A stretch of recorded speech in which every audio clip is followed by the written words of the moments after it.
ስልጣንና ቋንጣ ተንጠልጥለው አይቀሩም ይላሉ ብዙ ጊዜ። ቋንጣውንም ዘልዝሎ የሰቀለው አውርዶ ይበላዋል፣ ስልጣንንም ያወጣው ህዝብ ይጥለው። ነዳጅን እኮ ራሱ ከመንግስት አካላት ጋር ነጋዴው ተመሳጥሮ እኮ ነው እንደፈለገ የሚያደርገው።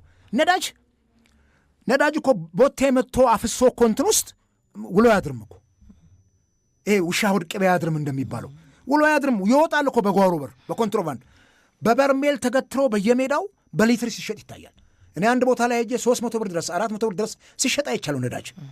በዚህ መልኩ ነዳጅ ተወዶም እንደገና ብላክ ማርኬት ላይ ጥቁር ገበያ ላይ ጭምር የተሸጠ እንዴት ነው ማህበረሰቡ? በነዳጅ እኮ ነው ሁሉም ነገር የሚጓጓዘው። የትኛውም ምርት ዳቦ፣ የትኛውም ነገር ሽንኩርቱ፣ ቲማቲሙ በነዳጅ ነው፣ በትራንስፖርት ነው። ትራንስፖርት ነዳጅ በጨመረ ቁጥር ሁሉም ነገር ነው የሚጨምረው። ስለዚህ እነኚህን ነገሮች ለማረጋጋት ምንድን ነው ይደረገ ያለው ነገር? ቆም ብሎ የማሰብ ተገቢ ነው። እኛ ሀገር ላይ በዓለም ገበያ ነዳጅ እኛ ከምንሸጥበት በታች ነው ማለታችን አይደለም ትልቁ ነገር። ኬንያ ውስጥ አንድ የመንግስት ሰራተኛ ስንት ነው ደመወዙ? አንድ መምህር ስንት ነው ደመወዙ? የእኛን የኢትዮጵያ መምህራን 15 ጊዜ እጥፍ ነው። ግን እዛ ቦታ ላይ ቢወደድና እኮ ዋጋው ቢጨምር ደመወዛቸው ኮምፐንሴት ያደርገዋል።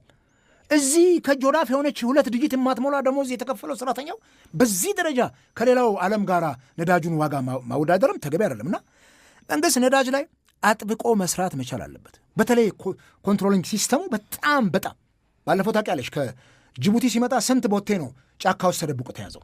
በዚህ መልኩ ያለውን የነዳጅ አሻጥር ተከታትሎ መንግስት እንደ ባለፉት ዘመናት ሙሰኞችን ሰቅሎ ባያሳየን ወይም እንደው እንትን ባይል አትሊስት እርምጃ ወስዶ አስተማሪ የሆነ እርምጃ መውሰድ የሚችልበት ሜካኒዝም ካልተፈጠረ